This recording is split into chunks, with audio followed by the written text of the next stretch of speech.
Hello et bienvenue à vous dans cette vidéo dans laquelle on va parler conscience, on va parler vivre en conscience, on va répondre à beaucoup de questions durant ce live, ce contenu. Donc, par exemple, qu'est-ce que cela signifie de vivre consciemment? Comment on peut intégrer vivre consciemment dans notre vie? Quels sont les bienfaits de vivre consciemment? Quel genre d'effet ça pourrait avoir? Et surtout, on va rester dans du concret, pouvoir donner des outils à mettre en pratique parce que c'est le but de cette chaîne YouTube, c'est de donner des choses à mettre en place dans le quotidien et changer justement son quotidien pour aller vers une conscience plus élevée, se développer, se mettre en lumière. Et beaucoup de personnes justement nous écoutent sur cette chaîne, sont thérapeutes, praticiennes et praticiens. Et je suis persuadé que ce thème va leur servir. Donc, je suis vraiment heureux d'accueillir aujourd'hui Karine Wursten. Karine Wursten, comment vas-tu? Bonjour, bienvenue à vous tous. Je suis ravie, moi, d'être là parmi vous. Super. Je me réjouis vraiment de partager avec toi sur ce sujet. Euh, Mhm.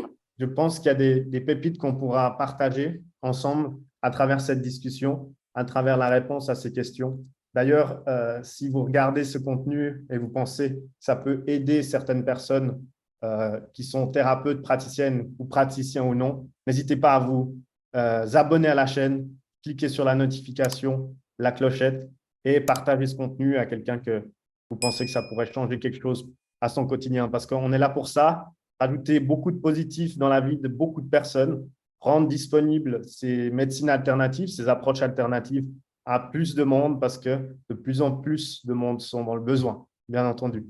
Karine, est-ce que tu peux te présenter à l'audience? Oui, moi, je suis accompagnante en relation d'aide, inspiratrice de vie éclairée. Et en fait, moi, j'œuvre au niveau des personnes qui sont en dépendance affective, en solitude et en manque d'estime d'eux-mêmes. Donc, voilà. Excellent.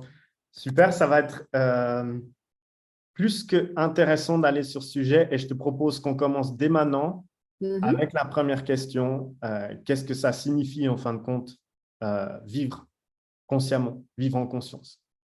Alors, pour moi, vivre en pleine conscience, c'est être, investir, incarner sa pleine vivance. C'est-à-dire être dans sa complétude d'être, dans ses aspects ombre et lumière et s'accueillir déjà comme ça. Et se dire aussi, c'est accepter l'impermanence de la vie pour justement être complètement conscient de comment on veut l'impacter. Wow. OK. Il y a des dimensions assez intéressantes dans cette définition. Ombre, lumière, accepter. Est-ce que tu peux aller peut-être plus en détail sur certains aspects de cette définition? Qu'est-ce qui touche réellement cette définition? Alors, je pense que déjà, quand on souhaite vivre en pleine conscience, c'est que déjà, on a eu un petit déclic qui s'est produit, soit parce qu'on a une vie qui est pas satisfaisante, soit parce qu'on souffre et qu'on se dit mais qu'est-ce qui se passe, soit aussi tout simplement qu'on veut être plus éco-responsable par Hmm. rapport à agir dans le monde, comment on veut se placer, et que du coup, c'est là qu'arrive la conscience en disant qu'est-ce que où moi je peux prendre ma place. Et, euh, et moi, je me dis, par exemple, à chaque fois, comment j'ai un jour sur Terre, un Hmm. jour après l'autre, comment je fais? Qu'est-ce que je veux amener? Est-ce que je veux faire partie de la solution, du problème? Moi, je vis un peu ça comme ça. Et je place en fait dans ma journée ou dans mon moment présent des segments d'attention sur ce que je veux arriver à impacter pour ma vie ou dans mes choix de vie. Excellent. Donc, tu accompagnes des personnes justement aussi via Hmm. cette conscience.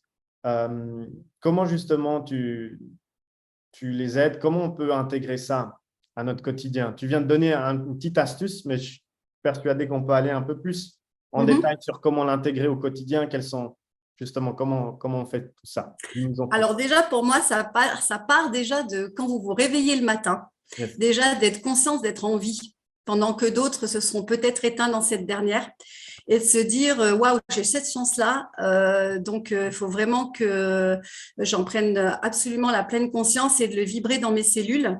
Et de se dire, qu'est-ce que je veux pour moi, qu'est-ce qui donne sens à ma vie, et là où je veux aller. Et surtout, ça permet déjà de clarifier ce qu'on veut et ce qu'on ne veut plus pour soi et d'aller vers plus d'authenticité, de sincérité. Et les moyens à mettre en œuvre, de se dire qu'est-ce que je peux faire au meilleur de ma compétence pour vivre au mieux ma journée, quoi qu'il arrive. C'est dans ce sens-là que je dis dans ces parts d'ombre et de lumière, parce que je dirais même qu'on apprend encore plus dans nos écueils.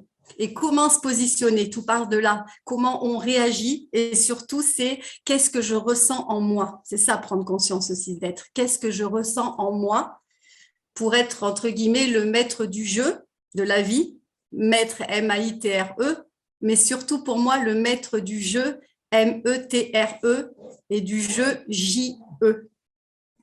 Ok, excellent, excellent. Top. Donc, tu dis que ça commence au réveil, justement, à chaque premier Oui. pas, à chaque premier instant, seconde de la journée, avec une conscience, justement, se réveiller en conscience, ouvrir les yeux en conscience.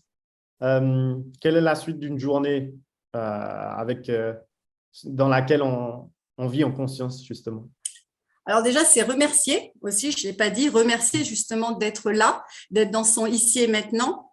Et en fait, c'est vraiment s'ancrer pour ne pas être, parce qu'en général, si on n'est pas en conscience, c'est soit qu'on est en train de repartir dans le passé en déterrant des fantômes, soit qu'on est dans le futur en déjà se disant je veux ci, je veux ça, donc on se carence déjà parce qu'on n'est pas allé impacter son présent.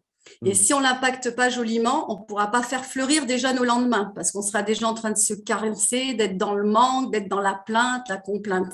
Et en fait, c'est vraiment être pleinement auteur, acteur de sa propre vie. C'est-à-dire être conscient de chaque personne qu'on rencontre déjà. On peut, par exemple, dans les astuces, je trouve, pour accepter l'autre ou bien le prendre en considération et le laisser parler dans une écoute attentive, se sentir respirer soi-même. Parce que quand tu te sens respirer toi-même, tu ne peux pas déjà t'imaginer ce que tu vas lui répondre. Enfin, c'est ce qu'il est en train de te dire, déjà.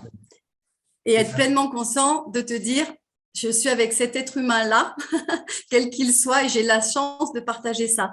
Et souvent, si vous écoutez bien, dans un dialogue avec une personne, dans ce que vous avez à lui demander, il y a souvent aussi des cadeaux qu'il a à vous offrir dans ce qu'il peut vous apporter. Mais souvent, on n'en est pas conscient de ça. Parce qu'on veut trop prendre de pouvoir ou contrôler un truc. Ça peut passer, par exemple, par ça déjà. Tout à fait, j'en ai tout à fait conscience. C'est aussi pour ça qu'on est peut-être en train de parler en ce moment. Que des personnes sont en train de regarder cette vidéo. Donc, merci, gratitude également pour ça. Peut-être qu'on peut venir sur les bienfaits. Qu'est-ce que ça… Il y a sûrement certaines personnes qui vont se dire, mais je ne vois pas ce que ça pourrait m'apporter de vivre en conscience. On l'a un peu touché, mais peut-être qu'on peut revenir sur l'aspect en fin de compte. Mais pourquoi je ferais ces efforts concrètement pour vivre en conscience? Pourquoi dès le matin, je dois mettre ces petites actions en place? Pourquoi je dois remercier, être dans la gratitude? Qu'est-ce que ça va m'apporter? Alors, ça apporte déjà de développer son potentiel créatif, de qui je suis, quelle empreinte signature on veut mettre dans la vie. Et du coup, on gagne vraiment en alignement, je trouve, corps, âme, esprit. Parce que pendant que vous êtes dans votre présent, vous n'êtes pas en train de perdre de l'énergie dans le passé, dans le futur. Vous êtes en train de la libérer pour co-créer ce que vous voulez réellement. Et du coup, ça amène plus de force, de dynamisme. On se sent plus fluide. Et c'est comme la source qui coule. Et il n'y a pas de parasite pour moi sur la bande passante parce que vous êtes pleinement investi dans ce que vous faites. Mais même si vous n'allez pas bien, du moment que vous en prenez conscience et se laisser traverser, accueillir, d'où le nom de mon activité, l'accueil du présent en soi, justement, vous laissez accueillir, traverser et vous dire, voilà, j'accueille le l'ici et le maintenant et je suis déjà riche de ça, pour ne pas se carencer déjà d'avance. Et puis, vous gagnez en autonomie, enfin, il y a plein de choses. Vous ouvrez le champ des possibles. Tout reste toujours possible quand on est en conscience. C'est ça qui est chouette. C'est ça, là, la pépite. C'est que tout reste toujours possible. L'impermanence permet ça.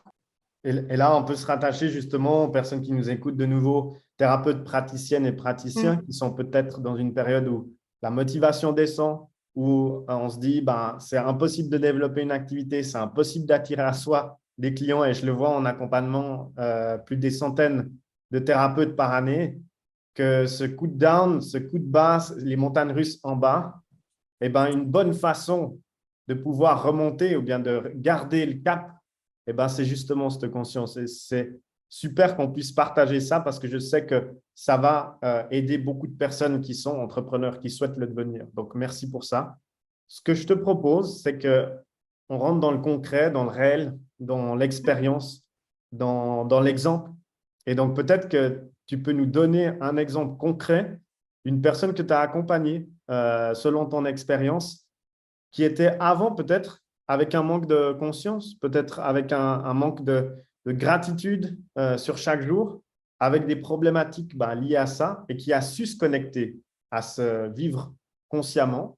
On peut rester dans l'anonyme, hein, pas de souci. Ici, c'est illustrer la transformation avec la problématique, le changement, le déclic de revenir au présent dans la conscience et voir ce que ça lui a apporté. Je pense que ça peut illustrer cette puissance de vivre consciemment. Moi, pour les personnes dépendantes affectives, par exemple, Voilà. c'est déjà leur montrer qu'elles ont toutes les ressources internes en elles. Parce que les personnes dépendantes affectives, elles vivent en transfert à travers les autres. Donc, c'est comme si c'était un petit peu des petits vampires émotionnels qui, en fait, vivent à travers les autres, mais n'ont pas conscience de leurs propres valeurs. Donc, déjà, c'est dans le travail de l'estime de ces personnes, leur faire voir, moi, je sais que j'ai aidé pendant très longtemps un médecin, curieusement, qui pour moi, je pensais jamais qu'un médecin pourrait avoir ce genre de soucis, et lui dire, mais regarde déjà tout ce que tu as fait en amont et remercie-toi de pas à pas, parce qu'évidemment, la conscience d'être, ça se travaille au quotidien, c'est s'éduquer à ce mode de pensée.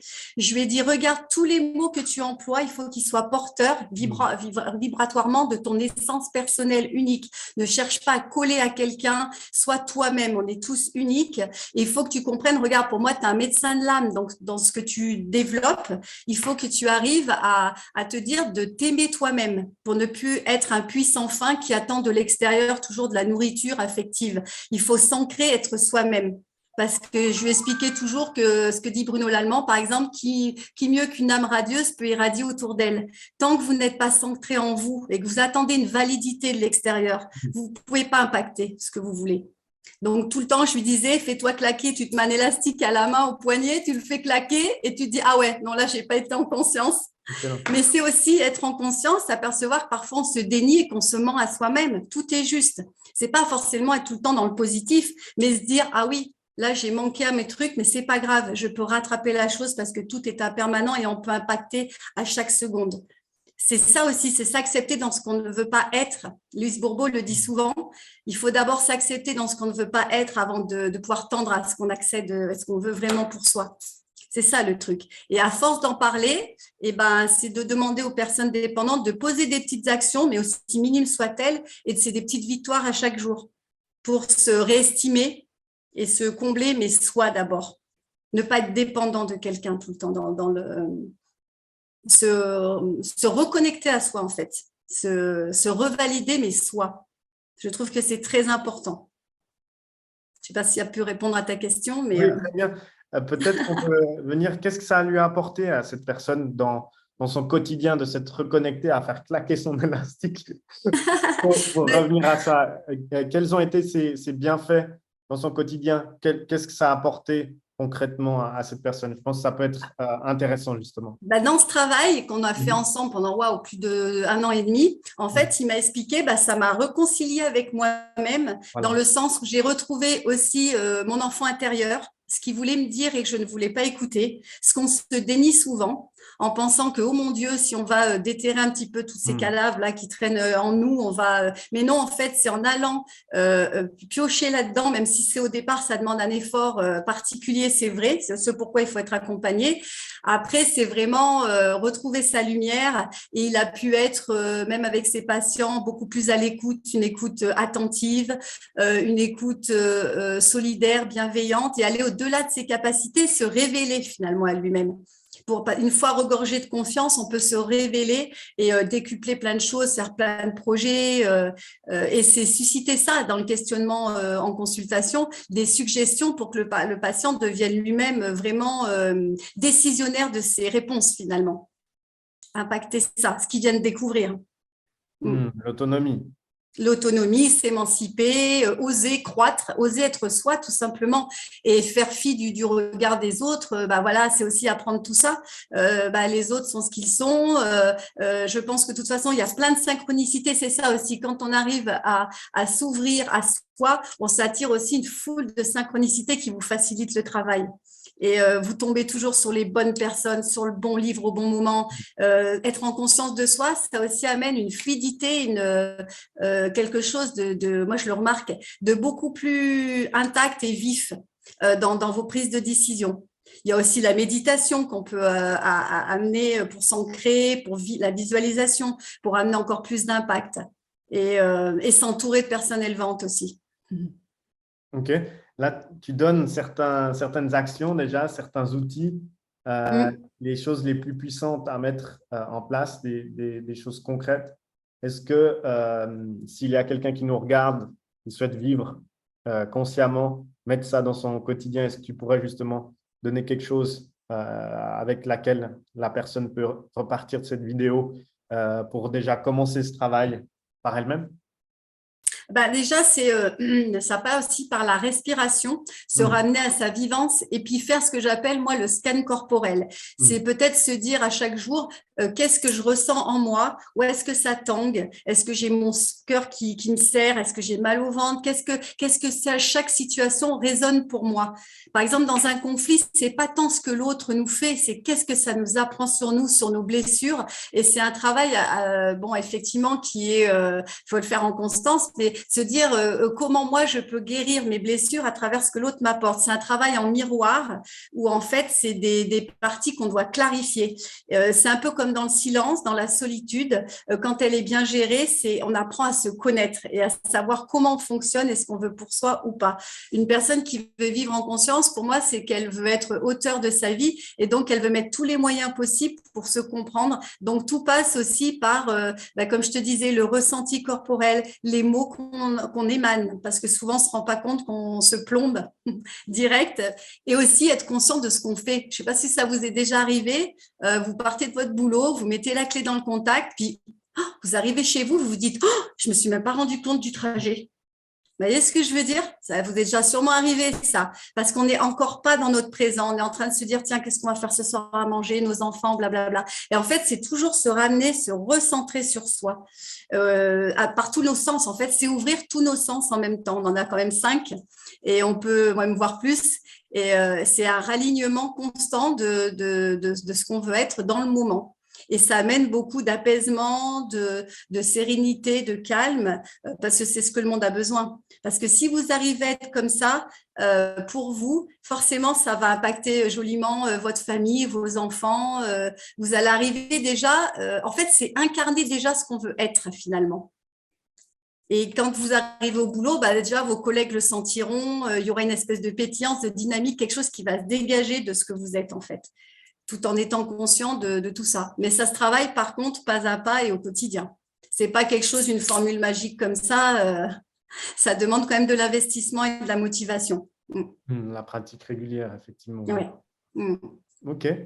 Est-ce qu'il y a un aspect justement de vivre en conscience qu'on n'a peut-être pas abordé avant qu'on clôture, qu'on termine ce contenu? Est-ce que tu souhaites rajouter quelque chose peut-être qu'on a effleuré ou pas, où on n'est pas allé en profondeur, que tu penses justement que certaines personnes qui vont voir ce contenu, ça serait aussi bien qu'elles partent avec cet aspect-là, ou que souhaites-tu rajouter peut-être? Alors moi, pour conclure, je souhaite rajouter que je crois que la meilleure prise de conscience d'être, c'est d'être conscient de sa finitude.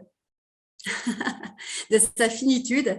Et je vais citer une chanson qui m'a beaucoup marquée, et je pense qu'elle voudra tout traduire, c'est nous sommes comme des feux d'artifice, vu qu'on est là pour pas longtemps, faisant en sorte, tant que l'on existe, de briller dans les yeux des gens, de leur offrir de la lumière, comme un météorite en passant, car même si c'est éphémère, on s'en souviendra pendant longtemps. Pour se rejoindre dans l'espace du cœur et être en conscience. En conscience de sa finitude, je pense qu'on peut tout impacter. Parce que l'homme ne se sentira jamais soulagé tant qu'il se sentira mortel, justement. Voire ou immortel pour certains, ceux qui sont un peu plus haut en spiritualité, mais je pense que c'est la meilleure chose pour vivre pleinement sa vie. de savoir que le temps est compté, qu'il est précieux. OK. C'est une super conclusion et je pense qu'il faut qu'on reste là-dessus. Merci. Et donc, merci à toi pour ce partage, Karine. Pour les personnes qui ont apprécié ce contenu, abonnez-vous à la chaîne, cliquez sur s'abonner, partagez ce contenu, cliquez sur cette cloche pour faire monter cet algorithme et rendre visible ce contenu au plus de personnes possible. Karine, où est-ce qu'on peut te trouver, te contacter?